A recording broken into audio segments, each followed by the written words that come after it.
Hello and welcome to another video on Paul Ames Visual Journalist. And today I'm going to talk to you about the Olympus OM Zuiko 21mm f3.5 lens and using that on a modern digital camera. But before we get into the nitty-gritty of the lens, I'd like to show you what you're exactly getting when you use a 21mm lens. Now at the moment you're watching me on a standard lens, right? That is 25mm for micro 4/3. That would be 32mm or thereabouts for APS-C, and of course 50mm for full frame. So let's see what happens when we switch over to the 21mm. Wow! Look at all those wide open spaces. You have just got so much room. It's unbelievable. Both cameras are at the same distance away from me. So let's just switch back to the standard lens. And now back to the 21mm Olympus. It's quite a difference, isn't it? Okay. Let's talk about the actual lens itself and how it performs. The Olympus OM Zuiko 21mm f3.5 was one of the original lenses released with the OM1 in 1972. It's fair to say that the lens has tended to be ignored somewhat since the release of the f2 version. This was true in the days of film, and it is especially true today with the current trend of mounting legacy glass on cameras such as the Sony A7 line. Demand for a product dictates the price, and copies of the f2 change hands on eBay for over $1,500 in good condition, while the f3.5 goes for around $350. Apart from the aperture, what other differences are there between the two? Well, the f.35 is an asymmetrical type ultra-wide angle lens which was designed for optimum performance at infinity, and unfortunately when used at the closest focusing distance, picture quality has a tendency to deteriorate. Whereas the f2 version incorporates a floating element system for improved sharpness from its close 0.2 of a meter minimum focusing distance to infinity, and this ensures its superlative optical performance can be extended to its closest working range.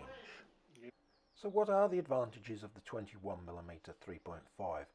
Well, it fits Yoshihisa Maitani's design criteria for the OM system that have been lightweight and very compact. This thing is absolutely tiny. It's about the same size as the Photodiox OM2NEX adapter. Most other camera systems would call this a pancake lens. It's not. It's just that most modern DSLR cameras are very bloated and unnecessarily large. Optically, it has 7 elements in 7 groups. It's 31mm long, 59mm in diameter, and has a filter thread of 49mm. Like most OM lenses, there are different versions of the lens. The original weighed in at 185 grams, while the newer MC one, or multi-coated one, which is tested here, is 180 grams, while sharing the same optical construction and exterior dimensions. Although it does not have the floating rear element of the f2 version, this lens still focuses down to 20 centimeters and the quality is reasonable. Using my standard tests, it is immediately apparent that the lens has noticeable barrel distortion. This is not uncommon in wide-angle lenses and occurs where the image magnification decreases with distance from the optical axis, and makes parallel straight lines look like the edges of a wooden barrel. These days this can easily be corrected in post. Looking more closely, it's easy to see chromatic aberration on high contrast edges, again, which can be corrected in post. Wide open at f3.5, the centre of the image is reasonably sharp. The edges are very soft and lacking in contrast. Not quite mush, but not far off, and these would be easily noticeable in architectural shots. At f8, the centre has improved. The edges have improved slightly, but they're still not good. Vignetting is very apparent when wide open. Flare is well controlled considering the angle of view, and the sun stars that this lens is capable of producing look quite nice considering that there are only 6 aperture blades. Well, that's enough of the tests. Let's see how the lens does in actual real-world examples.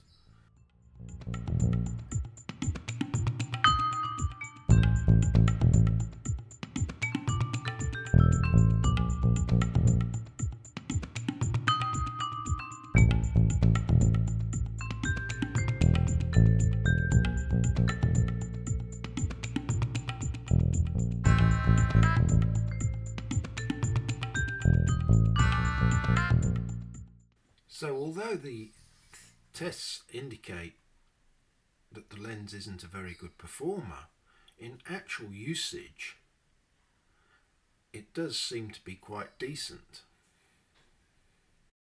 So keeping in mind this is a sample of just one lens and I have no idea if it's a good example or a bad one, what can I say about the lens? Well, I think it might be useful to compare it to another make's similar focal length, and I happen to have a Canon EF 20mm f2.8, and while it's not one of Canon's primo L mark lenses, it is considered to be quite a reasonable performer when stopped down. When we compare the two, the first thing that comes to mind is the size difference. As I said before, the Olympus is tiny and it still looks small when attached to the lens adapter when compared with the Canon. The vignetting on the Canon is very well controlled, and that is the big benefit of that large front element. 72mm filter size compared with the 49 of the Olympus. Chromatic aberration is no better, no worse. The Olympus has more contrast, which is quite surprising, but the center sharpness of the Canon is slightly better. But it's the corner sharpness where the Canon absolutely spanks the little Olympus. The big advantage the Olympus has over the Canon is filter use. The smaller size makes filters more affordable, and I would hazard that it is one of the few, if not the only, ultra-wide angle lens that can cover a full frame sensor that can safely use the Kokin P system, which has an 84mm width. My Canon still vignettes with the larger Kokin Z Pro system, which has a 100mm width. Well, in conclusion, what can we say?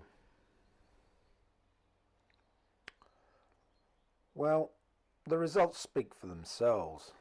In the nearly 50 years that have elapsed since this lens first came onto the market, lens design, particularly in that of wide angles, has really come on. And so this lens really doesn't compare to a modern wide angle lens at all. This is definitely not the lens to buy if you're into astro or architecture. But if you dabble in landscape and environmental portraiture, it probably could be worth considering. Well, thank you very much for watching this video. It's much appreciated. If you like this, please consider subscribing. And I look forward to seeing you in the next video. Thank you very much. Goodbye.